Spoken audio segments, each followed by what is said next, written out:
God is good All the time. all the time. God is good. Napakabuti po ng Panginoon na nakarating ako dito sa loob ng hindi ko na mabilang na taon. Buti natatandaan pa ako ni ate, yung nasa likod. Pero matagal na po, binata pa ako nung nakapunta ako dito. Tapos siguro, nung mga pangatlo siguro punta ko ngayon dito.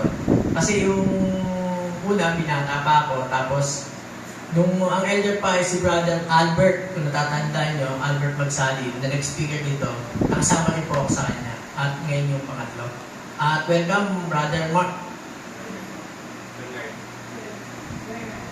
Bernard, yan. Nalamit ko na siya sa Prisco. Tama ba, brother? Sa Prisco, yun. Kaya tinitingin na kita kanina, parang nakilala ko siya. Pero hindi ko matandaan eh. Dito ka na pala, at least eh. Ngayon lang din. Akala ko dito ka na. Sorry ha. Maraming salamat at nagkita tayo dito mga kapatid. Marahil hindi nyo din po ako kilala. Ako po pala si Brother Ray. Para, actually, ang totoo po, hindi po talaga akong speaker sa panahon ngayon. Dahil ang naka-speaker po rito ay si Brother Bong. At nung nakita niya po sa listahan ni Sister na wala yung pangalan ko, sabi niya, Brother Ray, wala ka sa listahan, kaya ikaw muna pumalit sa akin dahil may appointment ako.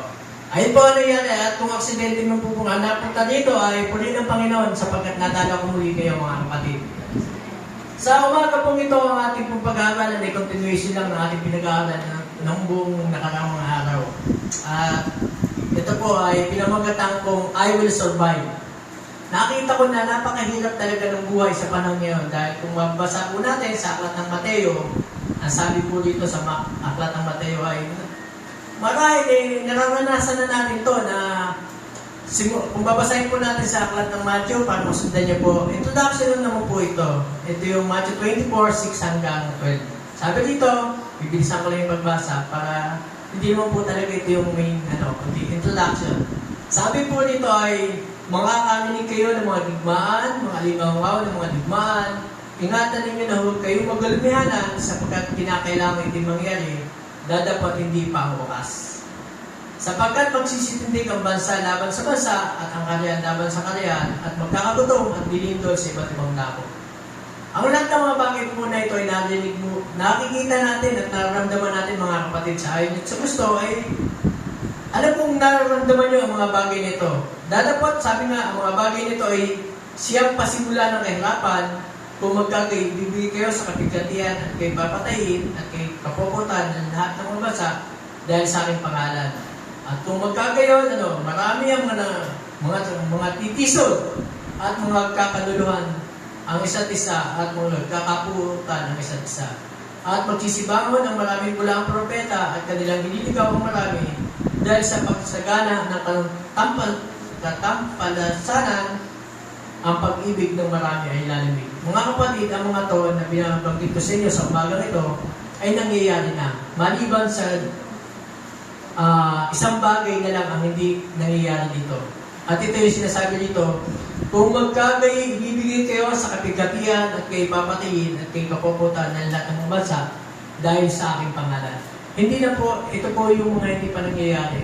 Kung iniisip nyo yung nangyayari kay Kibuloy na iniusik siya ng batas, hindi po yun dahil may kasalanan po siya sa batas. Pero tayo bilang mananampalataya, hindi pa po nangyayari sa ating ang mga bagay nito. Kasi nasa court po ako ngayon. Nakikita ko yung mga nililitis doon. At itong wala pa akong nabalitaan o nakita na dahil sa mananampalataya ka, nagtatanggol mo ang pananampalatayang ito ay nilitisin ka sa korte. Pero sinasabi po dito na mangyayari ang mga bagay nito. Yung mga digmaan, makakarinig po tayo mga lindol, iba't ibang sakuna. Nangyayari po sa atin yan. Nagbabago ang mundo natin at yan ang sinasabi ng mula sa atin sa Biblia. Kaya lang, ang challenge sa atin ay ganito. Ang pamunuan natin ay inutusan tayo. Binibigyan tayo, di ba? Ang tema ng ating pag-aaral sa buong hanggang 2025 ay tungkol sa I will go. Ibig sabihin, mangangaral tayo at isi-share natin ang ating mga pananampalataya. Paano natin gagawin dito mga kapatid? Ganito sa paligid natin, sabi nga, ay nasa dark picture tayo.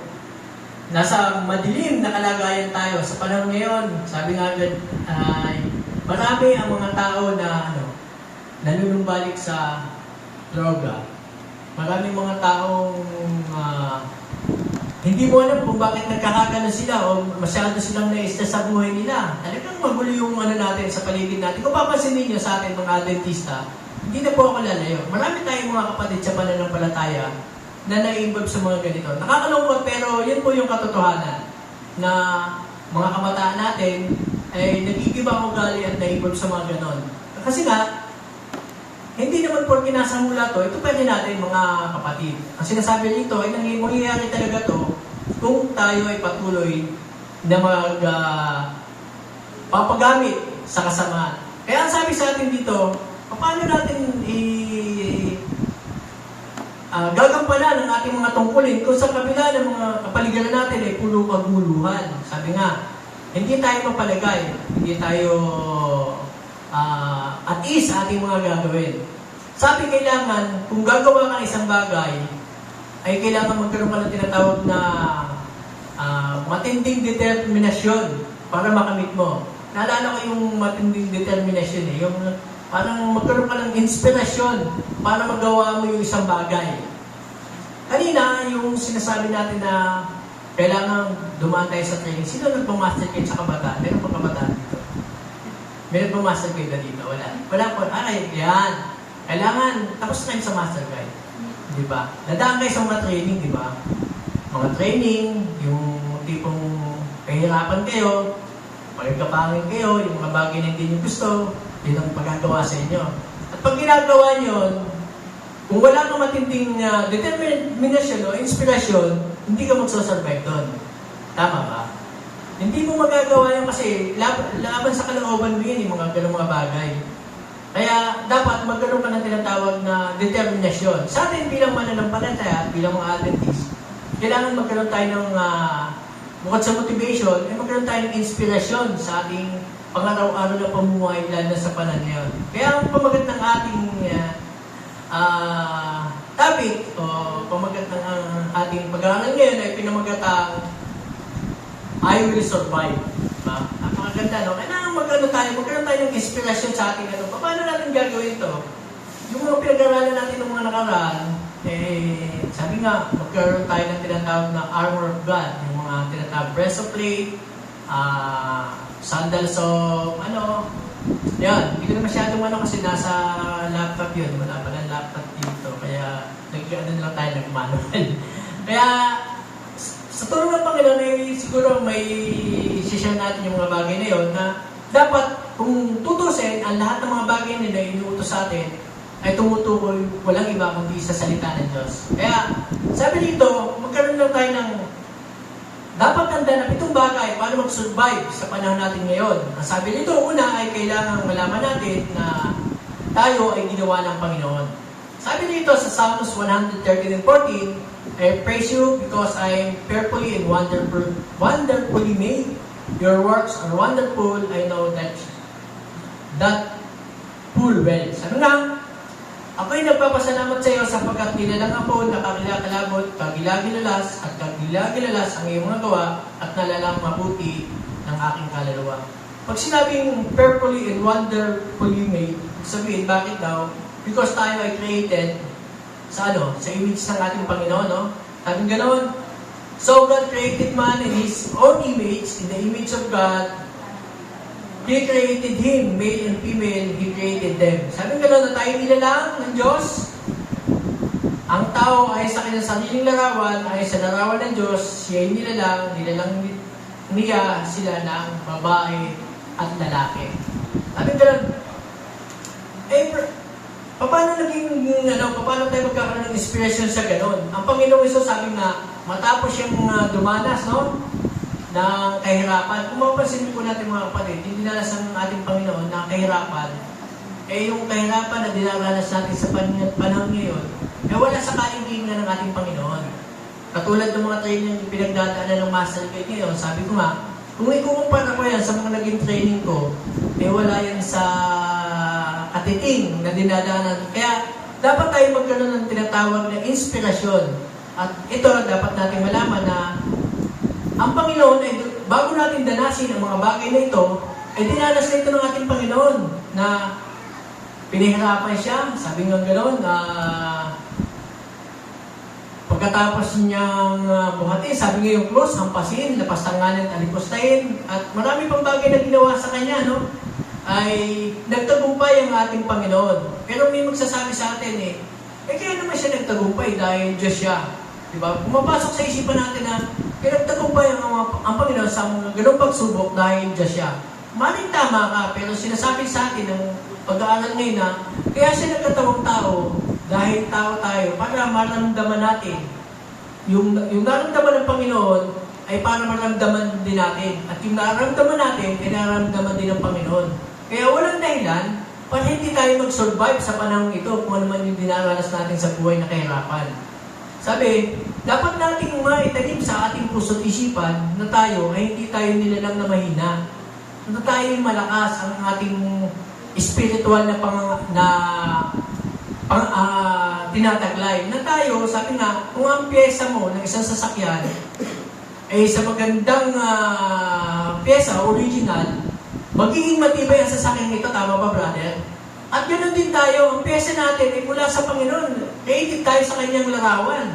Kaya tayo, kung dumaranas man tayo sa ating mga buhay bilang mga estudyante, bilang nanay o tatay, ay huwag tayong malungkot o malupay sapagkat ang pyesa natin o tayo ay image ng ating Panginoon. Panghawakan natin ang masalitang ito dahil na dapat ang magpatibay sa ating pananampalataya at patuloy tayo sa ating paglilingkod sa Panginoon. Sabi dito, kung magpapadala tayo sa mga awitin ng sanlibutan, mawawala tayo mga kapatid kung mahilig tayo sa mga awitin mga sanlibutan. Katulad ng mga awitin, hindi ko kaya, sabi ko gano'n. O kaya, if you leave me now, ano susunod ang mga kapatid, iiyak na kayo, di ba? Kasi, yung buhay nyo, itinukumpara nyo sa ganung mga bagay. Pero kung ang isipan nyo ay tutol nyo sa ating Panginoon, magiging matibay kayo at lahat ng challenge, sabi nga, mapagtatagumpay natin, magsusurvive tayo. Yung mga lawang bagay na dapat nating tandaan, sabi dito ay, God is strengthening me. Pinalalakas tayo ng Panginoon, sabi sa Psalms 20:11, the Lord gives strength to His people, the Lord blesses His people with peace. Ang Panginoon ay nagbibigay ng kalakasan sa kanyang bayan. Pagpapalain ng Panginoon ang kanyang bayan ng kapayapaan. Bibigyan tayo ng lakas ng Panginoon at i-emphasize ng mundo na hindi mahina. Sabi nga gano'n, na ang Panginoon nagbibigay sa atin ng mga kalakasan ng mga bagay sa mga bagay na dapat natin gawin. Huwag natin i-emphasize na mahina tayo kasi sabi nga, kung ikaw napapagod ka, bibigay ka rin. Sayang yung pala mga kapatid. Ang edad natin ngayon, ako, nasa 54 na ako. Nag-umpisa ako rito, siguro, nasa 23 years old ako, 20. Ang haba na naman panahon ng pinaglingkod, saka kapabibitaw. Lugi tayo, mga kapatid. Sa harap na marami na tayong nakain na hindi dapat, di ba? Pero, kung bibitaw daw tayo, dapat noon pa. Pero ngayon, na mahaba na yung pinagtutsagaan natin, ipagpatuloy na natin, konting-konti na lang Andyan yung mga pangarap natin, magtatagumpay na tayo. Saka, dapat magtanda na ang Panginoon, siya nagbibigay ng lakas sa atin, hindi tayo magkakaroon ng ibig sabihin, hindi tayo dapat manghina. Kasi, naandyan siya, yung mga pangangailangan mo, kung ano man yung pangangailangan mo sa buhay, ay ibibigay ng Panginoon. Kaya, dapat magpatuloy tayo sa paglapit sa Kanya para yung mga pangangailangan natin, kung ano man ito, material man to, spiritual man to, o ano pa mang bagay na kahilingan natin, dahil sa mga estudyante, ay lumapit tayo sa Panginoon, huwag tayo, manlulupay-pay, pagpatuloy natin, at hingin natin yung lakas na ipinagkakaroon niya. Sabi dito sa pangatlong bagay na dapat nating tandaan sa panahon ngayon, God guides me. Sabihin, kung basahin natin sa aklat ng Psalms 23 verse 3, He guides me in path of righteousness for His name's sake. Ang kanyang pinapanuli, ang aking kaluluwa, pinapatnubayan niya ako sa landas ng katwiran, alang-alang sa kanyang pangalan. Binibigyan tayo ng guidance ng Panginoon. Sabi nga gano'n, we are never without guidance. We are always better guided kung nagbubukas tayo ng Biblia, mga kapatid. Ito yung mga dapat nating pag-aralan na hindi tayo ibig sabihin na gusto mo humingi ng guide. Pagdating ng Sabat, pupunta ka, tapos nasa labas ka lang. Marami ko nakikita ganyan. Tapos, hihingi ka ng guide sa Panginoon, hindi ka, ibig sabihin, hindi ka talaga matututo eh. Kaya ang sinasabi sa atin dito, kung hihingi tayo ng guide, dapat nakabukas yung Biblia. Hingi natin sa Panginoon yung guide kasi kung hihingi tayo ng guide, doon sa kausap lang natin, yung kausap din natin, tao, iba din yung ibibigay sa yung information o ibang guide ang sasabihin sa'yo. Mas maganda pag ang Panginoon nagbigay sa'yo ng guide, sabi gano'n.